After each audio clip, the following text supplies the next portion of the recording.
Bolivia, 20 de febrero de 2026.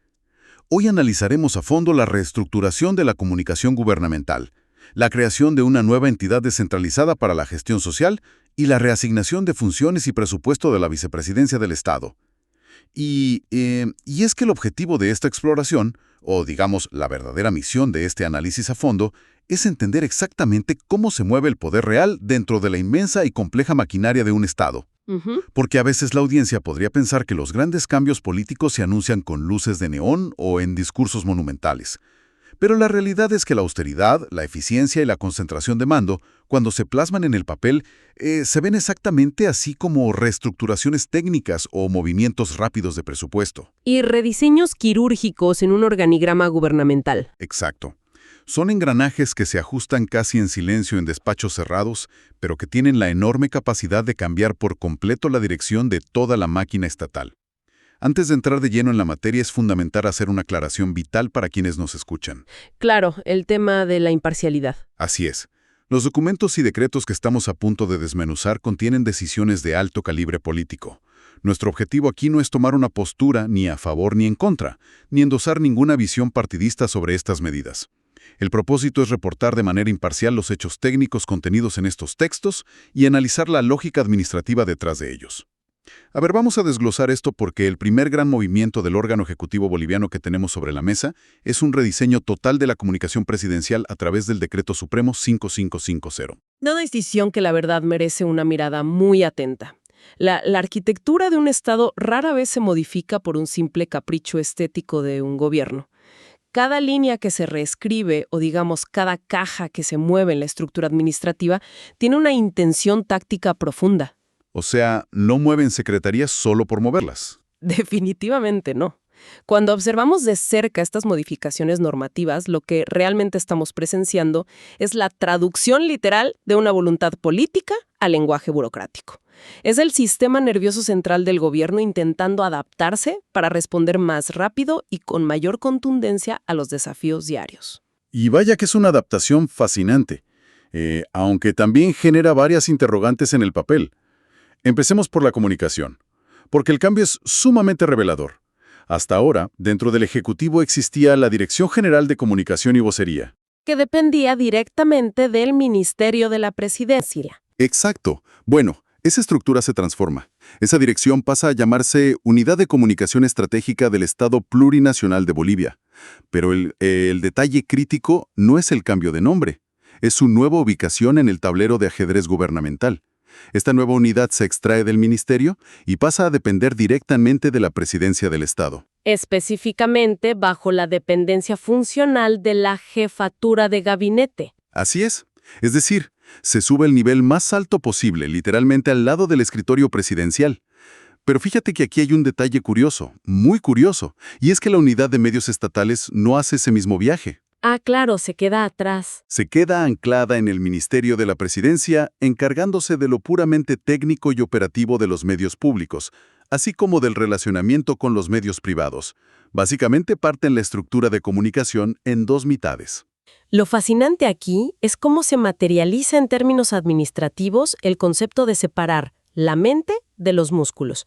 Al elevar la estrategia comunicacional directamente a la jefatura de gabinete de la presidencia, se está centralizando el control narrativo en la cúspide misma del poder ejecutivo.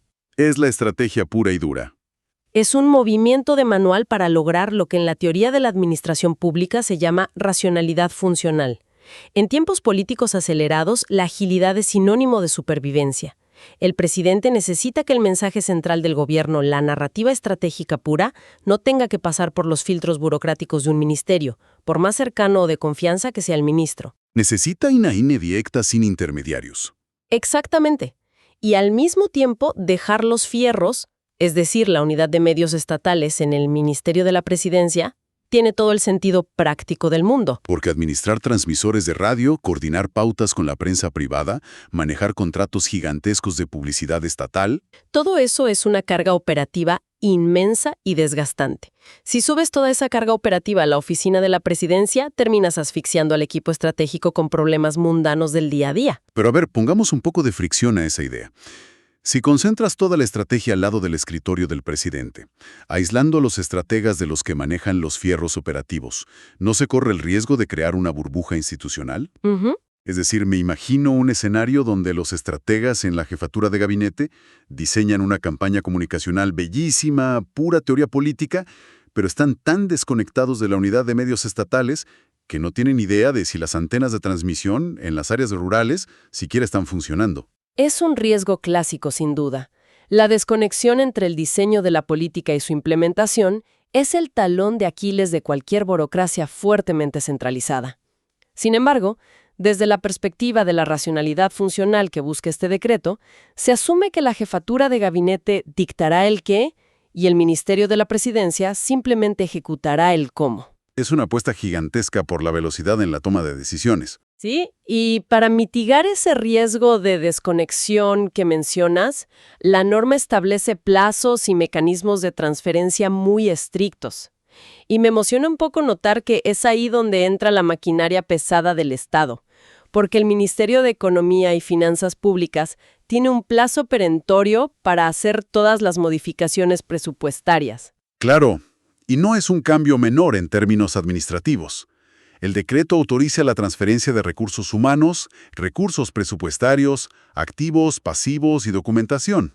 Para quienes escuchan y no lidian con la burocracia estatal todos los días, esto significa literalmente mover escritorios, contratos en ejecución, servidores de computadoras, archivos legales y partidas de dinero de un lado a otro. Y todo al mismo tiempo. Y todo esto se hace para garantizar que esta nueva unidad de comunicación estratégica nazca con todo el equipamiento y personal necesario para operar desde el minuto cero, asumiendo todos los procesos en curso, para no paralizar al Estado. Es como intentar cambiarle el motor a un automóvil mientras sigue rodando por la autopista a 100 kilómetros por hora.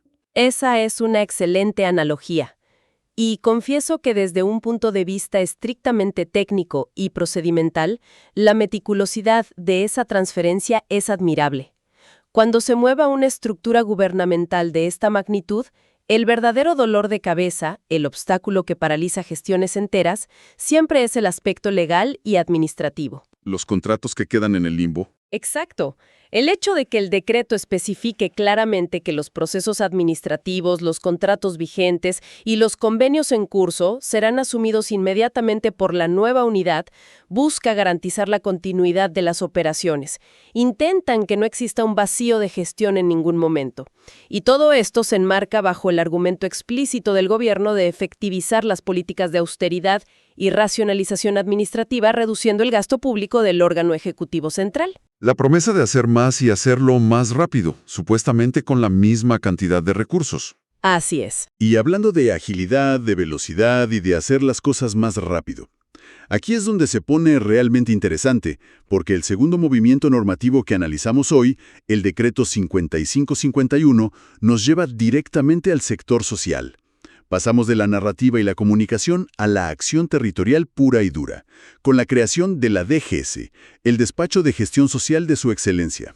Un cambio que a primera vista para un observador casual podría parecer rutinario o meramente nominal, pero que encierra una ingeniería legal muy agresiva y pragmática. Es una reconfiguración bastante drástica. Para que la audiencia tenga la imagen completa de lo que está sucediendo, apenas a mediados de diciembre de 2025, el gobierno había emitido un decreto para incorporar este despacho de gestión social como un simple apoyo funcional, una oficina más dentro de la enorme estructura del Ministerio de la Presidencia. Parecía un movimiento organizativo estándar de fin de año. Pero apenas un par de meses después, en febrero de 2026, abrogan ese decreto. Lo borran del mapa jurídico para crear algo sustancialmente diferente y más poderoso. La nueva DGC ya no es una simple oficina de apoyo, sino que nace formalmente como una institución pública descentralizada. Se le otorga autonomía de gestión, administrativa, financiera, legal y técnica. Y hay un elemento fundamental, que es que se le otorga patrimonio propio. Ese es el detalle clave, el patrimonio propio. Sigue operando bajo la tuición del Ministerio de la Presidencia, pero ahora es comandada por un director general ejecutivo que es nombrado directamente por el presidente Rodrigo Paz Pereira mediante resolución suprema. Básicamente le han dado alas, presupuesto propio y un estatus legal mucho más elevado. Si conectamos esto con el panorama general de cómo funciona la burocracia estatal, entenderemos perfectamente el motivo detrás de esta abrogación tan veloz y este rediseño institucional. Los ministerios, por su propia naturaleza y evolución histórica, son estructuras intrínsecamente pesadas y lentas. Tienen demasiadas capas de aprobación. Totalmente. Están diseñados bajo lógicas de control estricto, fiscalización múltiple y planificación a largo plazo, no necesariamente para la reacción inmediata ante coyunturas sociales urgentes. Al dotar a la DGS de autonomía administrativa y, de manera crucial, de patrimonio propio, se está creando en esencia un fast track, una vía rápida, legal. Para saltarse esa pesadez. Largo de semanas. Es el gobierno reconociendo implícitamente que para que la acción social o la solidaridad estatal sea verdaderamente efectiva en el terreno, debe ser forzosamente menos burocrática y más gerencial. Claro, entiendo el punto de la agilidad. Y las funciones que le asignan a esta nueva entidad descentralizada refuerzan esa idea. Tienen el mandato de desarrollar programas solidarios, promover interacción directa entre el Estado y la sociedad y gestionar donaciones tanto nacionales como internacionales. Pero, y aquí entra un poco mi escepticismo analítico, hay un dato curioso en el texto. Una función muy particular que llama muchísimo la atención al revisar el decreto. ¿Te refieres a la recuperación de bienes? Sí, se le da a la DECSE la capacidad explícita de solicitar bienes adjudicados, decomisados o abandonados. Esto se hace utilizando la famosa Ley 615, que es la normativa que regula, por ejemplo, todos los bienes que incauta la Aduana Nacional por contrabando. La DECSE puede solicitar todos esos bienes al Ministerio de la Presidencia para luego transferirlos a título gratuito. La pregunta obligada es, si saltarse la burocracia tradicional no abre también una puerta peligrosa a la discrecionalidad. Claro, es una observación válida. Porque si tienen una vía rápida para pedir bienes incautados y regalarlos, el control sobre a quién se le da qué cosa debe ser un desafío monumental. Ese es exactamente el punto de fricción central en el diseño de políticas públicas de emergencia, el eterno dilema entre control y velocidad. La norma intenta poner ciertos candados legales. Especifica que estas transferencias gratuitas de bienes decomisados no pueden ir a cualquier individuo al azar. Deben ir dirigidas a instituciones del sector público, organizaciones económicas productivas, organizaciones privadas sin fines de lucro, organizaciones territoriales indígena originario campesinas o familias y personas en situación comprobada de vulnerabilidad. El desafío que por supuesto estará en la reglamentación y en las auditorías posteriores. Absolutamente. Pero volviendo a la mecánica de la medida, lo que se busca es eliminar el cuello de botella. Para visualizarlo mejor, usemos un ejemplo concreto. Básicamente, si la aduana incauta un lote masivo de computadoras de última generación por contrabando, en un escenario burocrático tradicional, esas computadoras podrían pasar meses o años acumulando polvo en un galpón aduanero, mientras se llenan formularios, se solicitan peritajes y se espera que algún ministerio tenga el presupuesto y la autorización para darlas de baja y reasignarlas. Y la tecnología se vuelve obsoleta en ese tiempo. Exacto. Con esta nueva estructura, la DGS tiene la herramienta legal rápida para decir necesito esas computadoras hoy y ponerlas directamente en una escuela rural que las necesita con urgencia la próxima semana. Es convertir un pasivo estatal burocrático en una política de alivio social directo y tangible. Es una eficiencia redistributiva sumamente pragmática. Y no se detiene ahí, porque además de los bienes físicos, la DG tiene la atribución explícita de gestionar recursos para acciones sociales que incluyen transferencias público-privadas en efectivo y en especie. Esto abre una puerta inmensa para la cooperación rápida con el sector privado y ONGs.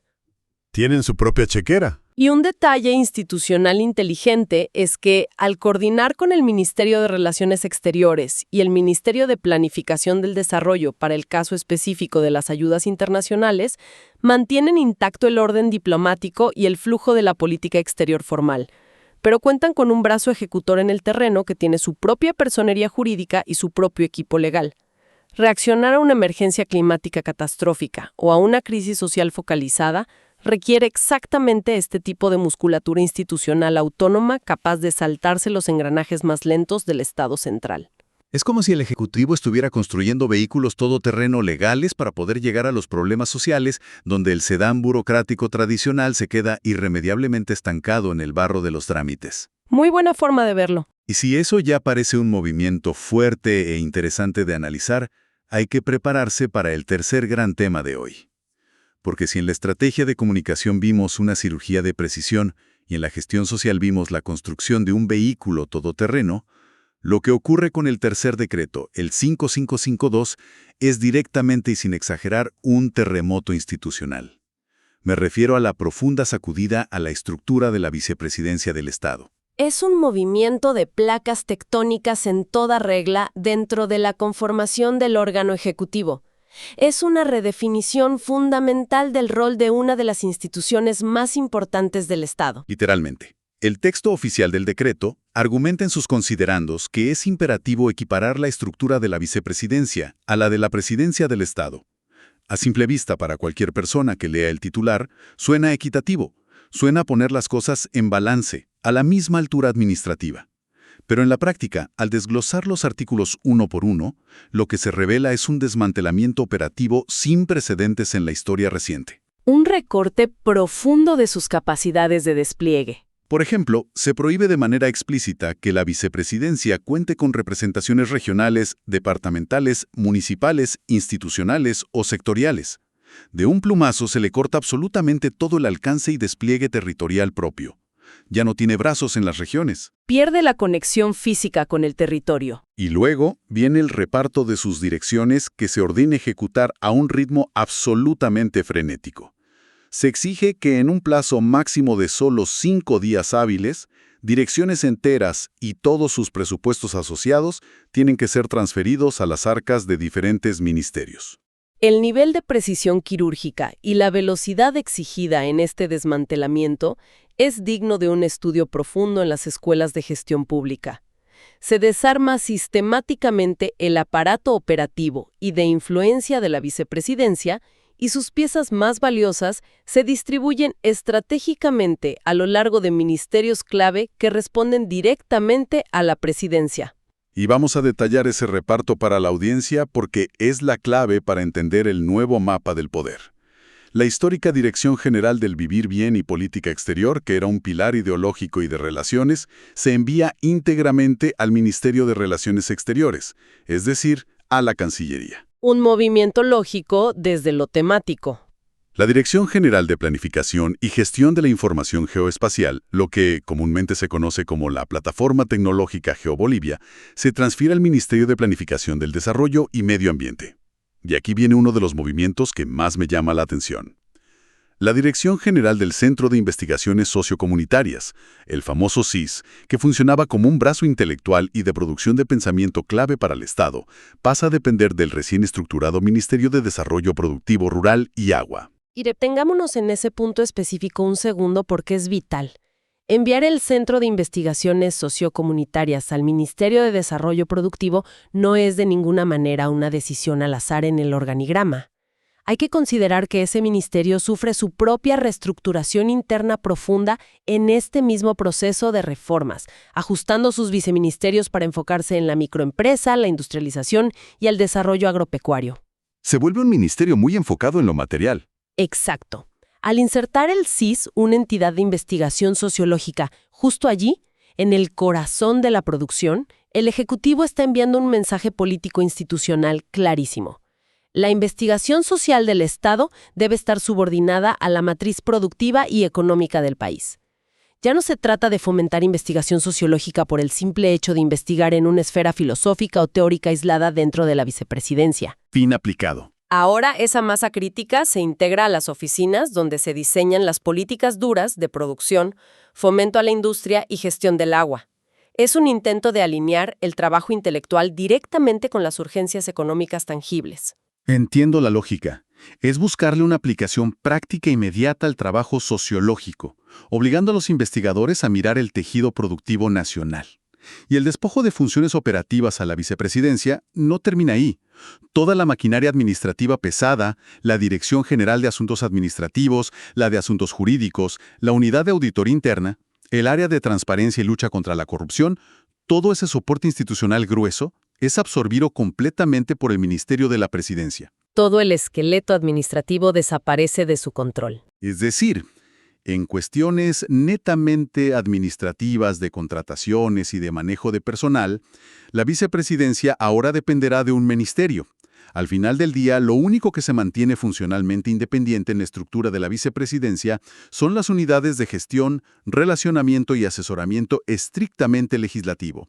Se vuelve una oficina centrada casi de manera exclusiva en ser el puente de conexión, el nexo con la Asamblea Legislativa Plurinacional. Aquí es vital subrayar y analizar la justificación legal que utiliza el Ejecutivo para fundamentar y ejecutar esta compleja maniobra. El documento oficial invoca explícitamente el artículo 174 de la Constitución, el cual establece que una de las atribuciones principales de la vicepresidencia es coadyuvar con la presidencia en la dirección de la política general del gobierno. La palabra clave ahí es coadyuvar. En términos de interpretación legal, todo el andamiaje se sostiene sobre esa palabra, coadyuvar, que significa ayudar, asistir, colaborar. Bajo esa estricta premisa constitucional, el Ejecutivo argumenta que la vicepresidencia no necesita operar de manera paralela ni tener sus propios brazos ejecutores independientes, dictando política exterior, haciendo planificación territorial o liderando la investigación social. No necesitan ser un mini gobierno paralelo. Precisamente. Al absorber todas estas áreas temáticas de regreso a los ministerios, que recordemos, están bajo el control absoluto y directo de la presidencia, se consolida absolutamente el núcleo duro del Poder Ejecutivo. La señal es que ya no hay dos motores funcionando o dos agendas paralelas. Hay un solo motor central, alineado y alimentado por absolutamente todos los recursos estatales disponibles. Siendo alucinante. 5 días hábiles. Exigen que el Ministerio de Economía apruebe y transfiera todos los recursos presupuestarios asignados a la vicepresidencia para todo el año en curso hacia los nuevos ministerios receptores en una sola semana. Ordenan entregar inventarios físicos, cuadrar activos tangibles, transferir activos intangibles y que la Dirección General de Asuntos Administrativos levante actas de cierre y entrega en 5 días. Es una meta extremadamente agresiva. 5 días hábiles. En la burocracia estatal apenas te da tiempo de encontrar cajas de cartón vacías para la mudanza y organizar a los pasantes, mucho menos para auditar y transferir legalmente áreas enteras del aparato estatal con presupuestos millonarios. Me parece una reingeniería a una velocidad que rompe el cuello y desafía toda lógica burocrática convencional. Comprendo el escepticismo y debo confesar que desde una perspectiva puramente procedimental y de finanzas públicas, esta es la parte técnica que más me entusiasma observar como analista. Lograr algo así en ese plazo requiere autorizaciones verdaderamente extraordinarias. Y de hecho, el decreto incluye una disposición transitoria que es una auténtica joya de la administración financiera. A ver, cuéntanos sobre eso. Se autoriza de manera excepcional al Ministerio de Economía y Finanzas Públicas a realizar todos los ajustes necesarios en temas contables, de tesorería, e incluso se les instruye a efectuar modificaciones en el clasificador presupuestario casi en tiempo real. Para quienes no están inmersos en el mundo financiero del sector público, el clasificador presupuestario es como el ADN financiero del Estado. Es el catálogo estricto que dicta dónde y cómo se puede gastar cada centavo legalmente. Es el libro sagrado de las finanzas estatales. Modificar ese ADN normalmente toma meses de cirugías legales, justificaciones técnicas y aprobaciones. Dar luz verde para evitar el clasificador presupuestario sobre la marcha de un día para otro demuestra que la instrucción política desde arriba es absoluta e innegociable. No puede existir ni una sola traba burocrática o financiera que frene esta ola de centralización. Entonces, ¿qué significa todo esto? Si damos un paso atrás, nos alejamos de los artículos y los incisos y miramos el panorama completo de los 3 decretos, ¿qué implicaciones tiene todo esto para alguien que analiza de cerca la gestión pública o la dinámica del poder institucional? Significa que estamos ante una clase magistral de cómo se reorganiza un Estado desde sus mismas entrañas legales y contables. Esto demuestra con evidencia documental empírica cómo la constante narrativa de austeridad y optimización del gasto rara vez se trata simplemente de un esfuerzo por recortar salarios al margen o imprimir menos papel en las oficinas. Va mucho más allá de apagar la luz al salir de la oficina. En el fondo se trata de una profunda redistribución del peso específico del poder. Centralizar la toma de decisiones al máximo nivel, eliminar posibles duplicidades funcionales como el hecho de tener a la vicepresidencia trazando lineamientos de política exterior cuando ya existe toda una cancillería equipada para ello, y alinear firmemente a todas las instituciones bajo una sola dirección ejecutiva sin fisuras ni contrapesos internos. Es vital para comprender que la eficiencia administrativa, las reestructuraciones y los cambios de organigrama son también, y quizá primordialmente, la herramienta más sofisticada para blindar y concentrar el mando político operativo. Viéndolo así, todas las piezas del rompecabezas se encajan de una manera muy reveladora. Haciendo una síntesis ágil para la audiencia de todo lo que hemos desglosado hoy, en primer lugar tenemos un control del mensaje gubernamental muchísimo más directo, subiendo la estrategia de comunicación corporativa al ala inmediata de la presidencia y separándola de la operatividad técnica. Por otro lado, vemos la necesidad imperiosa de acelerar la llegada de la ayuda social al terreno, rompiendo deliberadamente la camisa de fuerza burocrática al crear a la DECSE como una entidad completamente descentralizada, autónoma y con capacidad de adquirir bienes confiscados por vía rápida. Una vía rápida para saltar la burocracia tradicional. Y finalmente presenciamos un aligeramiento drástico, un vaciamiento de funciones de la vicepresidencia, quitándole de los hombros el peso operativo de años de programas acumulados para concentrar todos esos recursos, ese dinero y ese talento humano directamente en los ministerios centrales, donde la presidencia tiene indiscutiblemente la última palabra. Es una reconfiguración total de las palancas del Ejecutivo en apenas unas pocas páginas de normativas legales. Esto plantea una pregunta importante. Una reflexión analítica y provocativa que queda flotando inevitablemente en el ambiente después de leer con rigor todo este corpus legal. Si se revisan con lupa estos 3 decretos, el 5550, el 5551 y el 5552, hay una constante llamativa, una cláusula estricta que se repite como un mantra inquebrantable en sus disposiciones finales. La implementación de la presente norma no representará recursos adicionales del Tesoro General de la Nación. Es la promesa esniten hiedra de que toda esta transformación tiene costo cero. Se reubican cientos de responsabilidades, se crean nuevas entidades con autonomía financiera, se desmantelan direcciones históricas enteras en plazos que van de 5 a 30 días hábiles. Pero la gran interrogante es, ¿puede la estructura de un Estado realmente someterse a una sacudida tectónica de esta inmensa magnitud sin que exista en la práctica un costo profundo y oculto? Claro, te refieres al costo que no aparece de inmediato en un balance financiero a fin de mes. El impacto en la operatividad diaria de la gestión. Exactamente. El costo ineludible en la curva de aprendizaje institucional. Cuando trasladas abruptamente un instituto de investigación sociológica de la vicepresidencia a un ministerio de desarrollo productivo, o cuando le pasas toneladas de expedientes legales y contratos en curso a ministerios que ya están saturados con su propia carga de trabajo, hay meses ineludibles de adaptación institucional. Trámites ciudadanos que inevitablemente se retrasan, cadenas de firmas que se confunden o se pierden, y miles de funcionarios públicos que deben detenerse a entender sus nuevas competencias y límites legales.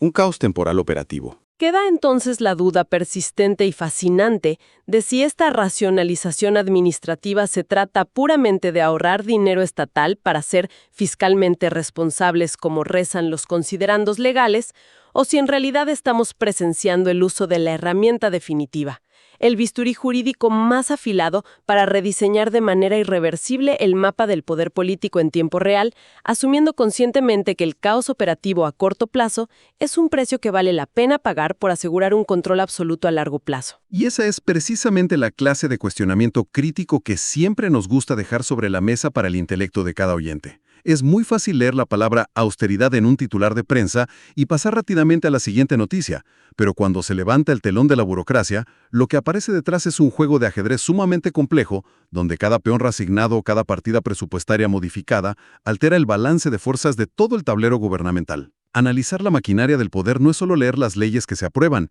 es entender quién las firma, cómo se mueven los presupuestos en tiempo récord y, sobre todo, hacia dónde fluye finalmente la capacidad operativa del Estado. Dejamos esa gran interrogante resonando hoy para que la audiencia siga analizando y cuestionando el entorno político e institucional que rige nuestras sociedades, porque como ha quedado demostrado en el análisis de estos documentos, el verdadero poder, el que cambia realidades, siempre se esconde en los detalles técnicos.